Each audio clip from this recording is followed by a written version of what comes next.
বড় বড় ফতোয়া দেন, কিয়ামতের ময়দানে একটা ছেলে যদি দাঁড়িয়ে বলে ইয়া রাসূলুল্লাহ সাল্লাল্লাহু আলাইহি ওয়াসাল্লাম, আমরা আসতে চেয়েছিলাম, আপনার এই ওয়ারিস ইলমে মুহাম্মাদিরা এক চেয়ারকে কেটে 10 চেয়ার বানিয়েছে, আমরা কোন চেয়ারে যাব ইয়া রাসূলুল্লাহ?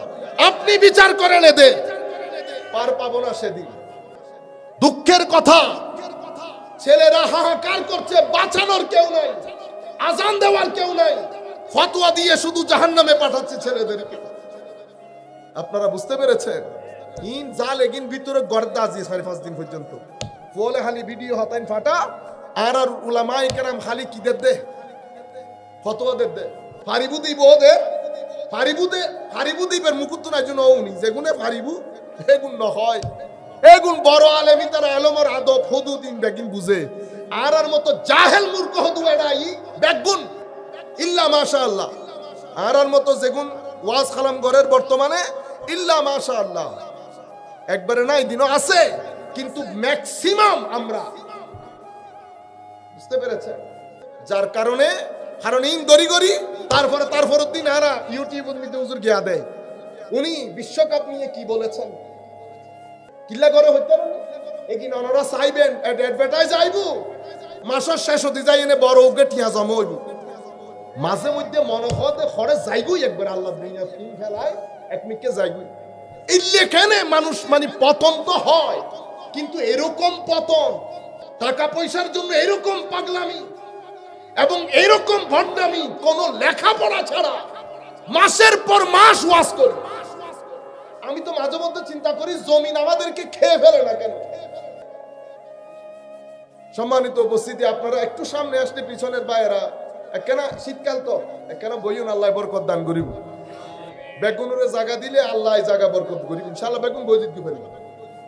তো আমি আপনাদেরকে বলতে চাচ্ছিলাম যে জায়গার কথা, তাইলে 3টা জায়গার উপর দ্বীনের খুঁটি দাঁড়িয়ে,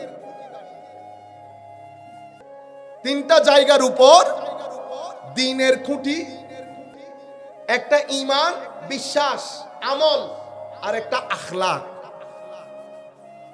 আখলাকের মধ্যে কমতি থাকলে বেঈমান হয় না, গুনাহগার হয় জরুর।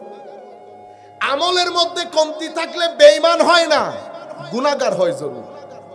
তো আমার নবী এখানে জাহান্নামের দরজায় দাঁড়ানো মানে আপনি অ্যাটাকটা ঈমানের উপর করেছেন। আমলের উপর করলে তরবিয়তি কথা হইতো, কথার রং ঢং ভিন্ন হইতো, কথা এত করা হতো না। আমার নবী অন্য হাদিসের মধ্যে আন আলী ইবনে আবি তালিব রাদিয়াল্লাহু আনহু قال قال رسول الله صلى الله عليه وسلم, হযরতে আলী রাদিয়াল্লাহু তাআলা আনহু কর্তৃক বর্ণিত, উনি বলছেন রাসূল করিম সাল্লাল্লাহু আলাইহি ওয়াসাল্লাম ইরশাদ করেছেন, সায়াখরুজু, অনতি বিলম্বে, এখানে কি বলেছে সাতাকুনু দুআত, অনতি বিলম্বে। হিন্দি যারা জানেন তারা আরো বুঝবেন, it is going to B happened, কিছুদিনের মধ্যে এই ঘটনা ঘটতে যাচ্ছে। এখানে বলছে এই জায়গার মধ্যে কিছুদিনের মধ্যে, সায়াকুন ফি আখিরিজ জামান, শেষ জামানার মধ্যে কিছু যুবকের আবির্ভাব হবে। কিসের আবির্ভাব? যুবক।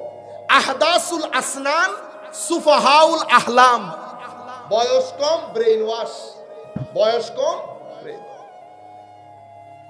আমাদের মতো কথাবার্তা, কাপড় সুপরও আমাদের মতো, কিন্তু ঈমান কন্টনালির ভিতরে যাবে না। লা ইউজাবিজু ঈমানুহুম হানাজিরাহুম, ঈমান কন্টনালির ভিতরে যাবে না। তার মানে কি? তার মানে হচ্ছে এটা ঈমানের জায়গা না, ঈমানের জায়গা হচ্ছে এখানে। তো ঈমান কন্টনালির ভিতরে যদি যাইতে না পারে, তো ঈমান তো ঈমানের জায়গায় যাইতেই পারে না। তার মানে ঈমানই নাই, তার মানে ঈমানই নাই। কিন্তু আমাদের মতো কথা উম্মতে মুসলিমের মধ্যে ঘটবে এই ঘটনা। এই তো হাদিস পাইলেন, আমার নবী বলেছে এদের ব্যাপারে, তীর ধনুক থেকে তীর ছেড়ে দিলে যেমন চলে যায়, ব্যাক করে না, এরও ঈমান থেকে বের হয়ে যাবে, দিন থেকে খারিজ হয়ে যাবে, ব্যাক করবে না। আর 2টা পাইলেন। তাইলে এই 2টা রিওয়ায়াত দিয়ে আমরা বুঝতে পারছি এখানে আখলাকের কথা হচ্ছে না, এখানে আমলের উপর অ্যাটাকের কথা হচ্ছে না। এই দুই জায়গার অ্যাটাকটা ঈমানের উপর হবে এবং এরা মুসলমানদের মধ্যে ফ্রাস্ট্রেশনের কারণ হবে, ফাসাদের কারণ হবে, মুসলমানদের মধ্যে বিশৃঙ্খলা বাঁধাবে। দুইটা পেয়ে গেলেন।